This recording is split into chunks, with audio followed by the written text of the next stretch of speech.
Nā wai I mata ua kātahi ka mata ua ke atu ngā momo whakarite ia koe anō mo te whakataetai te matatini I ēnei rā.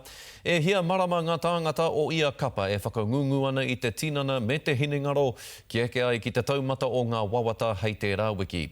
Heoi, he whea ko whakangungu rereke anō kua tau ki runga I ngā tāngata tokorua o te kapahaka o ngā taonga mai tawhiti no te whanganui ātara. Kei a pēa te Melbourne, tēnei pūrongo. Ko te whakapau wera tētahi āhuatanga ua ki te whakasutuki mā taikaha.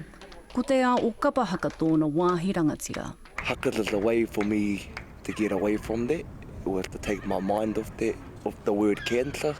Yeah. So, just being around people with positive vibes, sort of help me. Like negativity was taking me right down. If someone says something negative to me, I'll be down, ready to commit suicide, etc. Kātahi ka oti te mahi hahau me te haumanu iraruke mō taikaha, e ono marama te roa. Mā tōna nākai nui ki ngā mahi hakatonu e whāngai ana I te wairua pai. Well, that's my way of bringing my fitness level back up, my immune system and all that, because that's been all knocked down from the chemotherapy and the radiotherapy. I probably only last about 10 minutes max before I have to sit down and have a quick little breather to get back up again. Because if I carry on after that, it feels like I'm having a heart attack standing up. Ko ōna hoa haka anō tērā e āki e tautoko ana I aia. They tell me to sit down, but I don't listen, Me being stubborn, I'm alright, not being honest with myself, Bro asks me, are you alright? Yeah, bro, all good, but really, yeah, pretty down. But you don't want them to feel down as well, so you say, nah, I'm all good. E hara hoki ia I te tōtara tūtahi o roto o taonga mai tawhiti. I've been diagnosed with thyroid cancer last year. Not sure how long I've had it for, but I've been positive for myself, able to just push through life as it comes. I don't see anything different.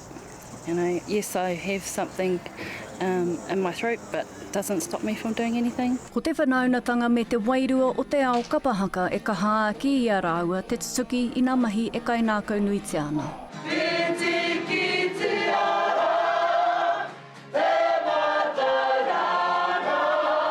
Sometimes the control panel of myself is sometimes hard to control. Yeah, but I've learnt over these times of practices is that just take my time, just do as best as I can because everyone's behind me. Yeah, Hakas was a place for me to get away from all that, to take me away into another world, to get me away from all the treatment and all the people that are feeling sorry for you. Like, the good thing about going to close friends, they don't feel sorry for you, they just urge you on to get better. That's what I like.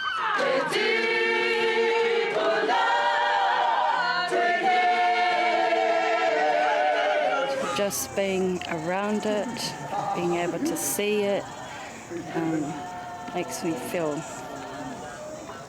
happy that our culture within Kapahaka is still able to maintain itself, be able to continue from us, from our tupuna, to our tamariki as well. So I think it's just the enjoyment that I love of Kapahaka. O te mahi kapahaka tā rāua mahi, mai te wā e tamariki tonu ana. Back then I was a little mischief who no one liked, chasing around.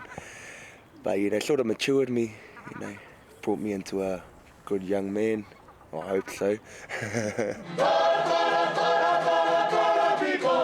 Aha koa nā taumaha kua uhia ki runga I te tokorua, kāre he aha ki a rāua te whakangungu o te whakataetai nui. I go to mahi as normal. I go home, do my things at home and come to hakas and do hakas.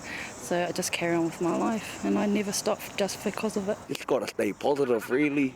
Otherwise, if you don't stay positive, you won't get through it. You just bring yourself down.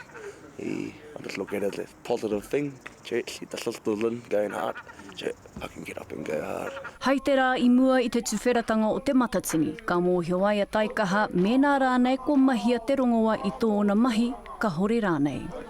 Aha kua te aha, ko tāna he whakatangata I tōna ingoa a taikaha, ki runga I te atamira. Pea to Melbourne, te karere.